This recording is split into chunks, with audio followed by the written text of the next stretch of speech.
Hey everybody, this is lesson 81, writing the recursive rule for an arithmetic sequence. Remember that you can pause the video and start it back up if you need to write down some notes or if you need to work a problem and check to see if you're doing it right. So we're going to do the recursive rule for arithmetic sequence. Now, a recursive rule or a recursive equation is a rule that gives the beginning term of a sequence and how a sub n is related to one or more preceding terms. You build sequences or patterns like this all the time. Now, a lot of times people have difficulty with this, and it's all about the notation. So I'm going to kind of go slow with you on the notation. You may be able to pick up the pattern pretty quickly, but just keep in mind that the notation is usually where people have trouble with things. And also telling the difference between writing explicit and recursive for some reason. So if you're taking notes and you need to make sure that you know that this is for recursive formulas, and we're writing recursive arithmetic formulas today.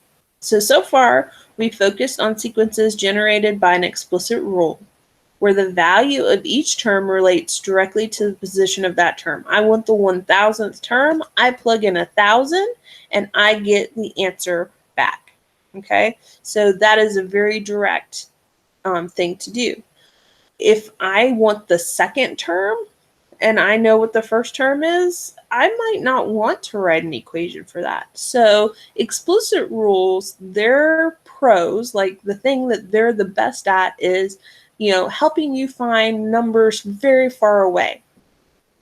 With the recursive rule, you can create the next term by doing something to the term before. So if you don't have to go too far out, oh, I already know the first, second, and third terms, I just need the fifth one, you might want to just continue that pattern. And continuing the pattern is the recursive part of the problem. Okay, so recursive, if you're writing a recursive rule, it has two parts. So it has two equations. The first term is the first part of the equation. So if you know the first term, you write a sub 1 equals, and whatever the first term is, in this case 5, and you're done with that part. The second part shows how to find each term based on the term before it. And here's the notation right here. Let me get my little pointer. This piece right here is what makes everybody want to cry. I don't know why. It just happens that way. So we're going to focus on making sure we are not afraid of this piece. So a sub n we're already used to. We've seen a sub n. It's like y equals. We can plug in a number there. It represents a certain position. Okay. This is a sub n minus 1. And so what we're going to do, let's say we wanted to find the 15th term. We would plug in 15 here. We would also plug in 15 here and think about 15 minus 1. Well, 15 minus 1 is 14. So if I want the 15th term, I need to go back to the 14th term and then add 2 to it. So the sequence builds on itself. So this piece right here is the piece that you need to make sure that you understand what's going on with it. Okay, and so you're going to be using this notation. I need you to make sure that you're not afraid of this piece, because that's usually what happens. People look at it and go, I don't know what to do with this. I'm going to show you. Okay, I'm going to make sure I'm showing you the notation. If you can pick up on the pattern, fine, but go ahead and realize that when you get to the ACT, they're going to do things like this and use this notation because the notation scares people. And so if you don't know how to use this, then, you're not going to know how to work the problem. The problems aren't too bad, though. So let's look at some examples. Actually, let's look at how to write the recursive rule. So you have to have two equations. The first one is going to be a sub 1 equals a number. That's it. The second one is going to be a sub n equals a sub n minus 1. Now, these pieces don't change. The only thing that's going to change is this plus the common difference. So this piece is going to be replaced with plus or minus a number. You're going to have a sub n. You're going to have this equals a sub n minus 1. That stuff's not going to change. You're going to have plus and then or minus a number. So we're going to start by finding the first 5 terms in the sequence. So they give us the first number. Then they also give us a sub n equals a sub n minus 1 plus 3. And that's our common difference. So we're adding 3 each time. Now, they want the first 5 terms. Well, we already know the first term because they gave it to us here. The first number is 5. How do I know that's 5? Because that's 5. They have to give you a piece to start with. If they don't give you a piece to start with, you can't build a sequence. If I said, hey, I want you to build a sequence, add 3 each time, you're going to be like, where do I start? So if I don't give you a starting point, you can't build a sequence. So we have to be given this first term. So here's our first term. Our first term is 5. Now, to get to the next term, you notice here there's a 2, right? A sub 2. We're going to pretend like we put a 2 in for this n. But you also have to put a 2 in for this n. So that means we've got a sub 2 minus 1. And looks like my line kind of hit it, but there's a minus in between that 2 and that 1. So a sub 2 minus 1 plus 3. Well, let's simplify that. 2 minus 1 is 1. So a sub 1 plus 3. And don't we know a sub 1? A sub 1's up here. A sub 1 is 5. So this is really 5 plus 3. And 5 plus 3 is 8. Now that 5 is the same as that 5, and that's the same as that 5. So we're going to use the numbers in the sequence that we're building to create the next numbers. All right, let's look at a sub 3. So what we're going to do, we've got a 3 here. We're going to pretend that we put a 3 in for this n. We're also going to put a 3 in right there and make that a sub 3 minus 1. Sorry about that again. Looks like my minus sign's hidden by the bar. Okay, so a sub 3 minus 1, and then we still got that plus 3. And we're going to simplify. 3 minus 1 is 2, so this is really a sub 2 plus 3. And a sub 2, that's this number up here. A sub 2 equals 8. So we're going to plug that in. That's going to be 8 plus 3, and 8 plus 3 is 11. Now, some people may be going, hey, we've got 8 here and 8 here. Is that the same 8? Yeah, it's the same 8. So to get this number, I had to look back at the number before it and add 3 to it. To get this number, I had to look back at the number before it and add 3 to it. So that n minus a sub n minus 1 means is go back a number and add 3 to it. All right, let's keep working with our notation. So I've got a sub 4. I'm going to put a 4 here, but I'm also going to put a 4 here. So that's going to be a sub 4 minus 1 plus 3. And 4 minus 1 is 3. A sub 3 plus 3. Well, a sub 3 was this number over here. A sub 3 is 11. So that's going to be 11 plus 3, which is 14. And yes, those 11s are the same 11. A sub 5 is going to be equal to a sub 5 minus 1 plus 3. A sub 5 minus 1 is a sub 4 plus 3. And a sub 4 is up here. That's at 14. 14 plus 3 is 17. And really what I've done is I've created a sequence. 5, 8, 11, 14, 17, where I started with 5 and I'm adding 3 each time. But it's not spelled out that way. I have to understand what this is telling me. Okay? So this is how the notation is being used.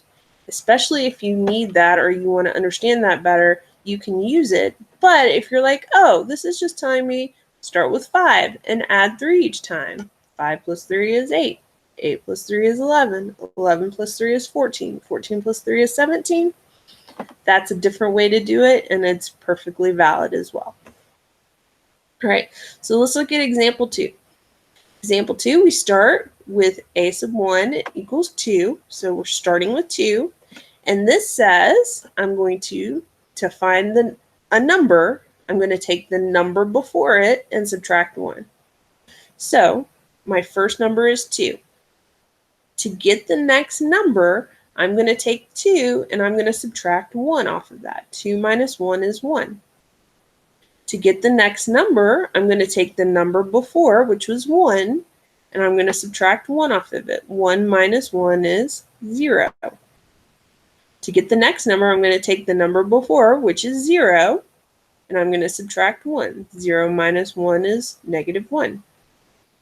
To get the next number, I'm going to take -1 and I'm going to subtract 1. -1 minus minus 1, sorry, is -2.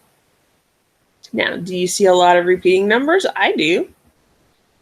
I'm taking the answers and using them in the next line. So the answer here gets used in the next line to create the next number. The answer here gets used in the next line to create the next number. Okay? So they have to tell you where to start. They have to tell you what you're doing. In this case, we're subtracting 1 each time. And you keep doing that. So, I mean, the sequence 2, 1, 0, -1, -2 isn't too bad of a sequence. It's the notation that gets people. So just keep that in mind. Now, number 3 is a very interesting sequence. So we're going to start with 31, and then here's our rule. We're going to take 20, and then we're going to subtract off the number before. Okay, so we're going to start with 31. To get this number, a sub 2, I'm going to do 20 minus 31. So 20 minus 31 is -11. All right, to get this number, I'm going to do 20 minus -11. So 20 minus -11 is 31, which that's the number we started with. All right, to get this number, a sub 4, I'm going to do 20 minus the number before. 20 minus 31, -11. All right, to get the next number, I'm going to do 20 minus the number before, -11, and I'm going to get 31. So it's an interesting sequence that kind of goes back and forth between those two numbers. Okay. Now, I was going to say something, and I forgot. It'll come back to me. But anyway, so that is how to use those. And again, if you need to use the notation, plug in, for the 6th term, plug in a 6 there and plug in a 6 there. It'll tell you what number to use, but it's usually you're going just back a number to continue on. All right, let's write a recursive rule to model the sequence. So I've got a table, 1, 2, 3, 4, 5, 2,000, 2,500, 3,000, 3,500, 4,000. And so remember that in order to write this, I need 2 equations. And that's a big deal because a lot of times people forget that there needs to be 2 parts. A lot of times they'll focus on the second part and they'll forget about the a sub 1. You have to start or tell where the sequence starts. So what is our first number? It looks like our first number is 2,000. So a sub 1 equals 2,000. What are we doing each time? Looks like I'm adding 500. So I'm going to put in a 500 for that common difference. And there I go. That is my recursive rule. Now, if I wanted you to find the next number in the sequence, would you be able to do it? Because it's recursive, right? All you're doing is you're adding 500 each time. So, you would just say, well, the 6th term's 4,500. The 7th term is 5,000, right? But if I asked you the 1,000,000th term, you'd be like, this isn't good enough. I want the explicit rule. Okay, so this is helpful for how to find things close by, right? Not how to find things, numbers that are far away. All right, so let's look at example 6. Remember, we need the first term and we need the common difference. So a sub 1, what's our first term? Looks like 5,000. So a sub 1 equals 5,000. And then my common difference, I'm adding 1,000 each time. So a sub n equals a sub n minus 1 plus 1,000. So to figure out the 6th term, I look backwards at the 5th term. That's at a sub n minus 1. And I add 1,000 to that number to get the next term. So that would be 10,000 in this case. All right, write a recursive rule to model the sequence and then find the 6th term. So here I have a set up. So we just need to fill in the first term. Looks like our first term in example 7 is 74. And we need to figure out what our common difference is. Looks like we're subtracting. It looks like we're subtracting 7. So a sub n equals a sub n minus 1 minus 7. All right, now I already have the first 4 terms. So I just need to figure out what the 5th term is and then the 6th term, and then I'll be done. So I know that I'm subtracting 7 each time. So to find the fifth term, I'll take a sub 4, 53, and subtract 7. So the fifth term is 46. And to get the sixth term, I'm going to subtract 7 again. So I get a sub 6 is 39, and 39 is the sixth term. So I'm just extending that pattern. So sometimes, like we're going to find here in a little bit, the 11th term, it might be a little tedious. Tedious just means I have to keep doing the same thing over and over again. It's not going to necessarily be hard. It's just going to be like, are we done yet? Kind of thing. And so to go and find the 1000th term or the 1,000,000th term is going to be super tedious. That's where the explicit rule kind of takes over. And it's like, oh, all you got to do is pop in a million and then you get the number back out. All right, so let's write the rule. So a sub 1 equals, looks like our first number is 25. Looks like we are adding 4 each time. So the second part is a sub n equals a sub n minus 1 plus 4. And so what we're going to do is we're going to go ahead and label. We've got the first 4 terms.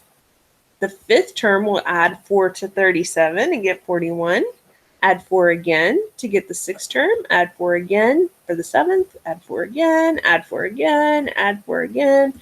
All right, we get the 11th term, 65. Okay, so it's a little tedious. We're adding 4 each time, but really adding 4 isn't too bad. Now, some people will be like, well, I'm adding 4, 1, 2, 3, 4, 5, 6, 7 times. Can I just add 28 to that? Sure, you can do that.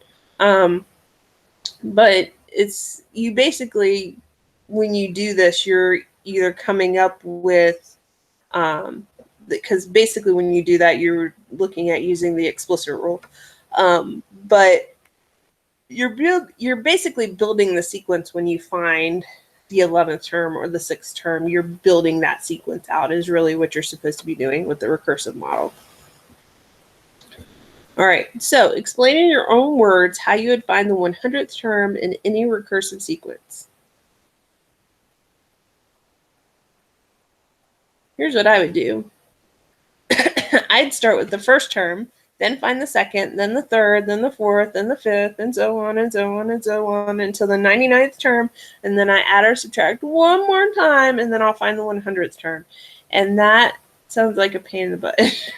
I wouldn't want to do that for a recursive sequence. So if I had to choose between recursive and explicit, and I had to find the 100th term, I'd choose explicit every single time, unless I had nothing else better to do, or I just felt like adding 12 every time, whatever it is I'm doing. All right, so that's the end of that lesson. And then the next lesson, we will be looking at the writing a rule for a geometric sequence. So I'll see you in the next video.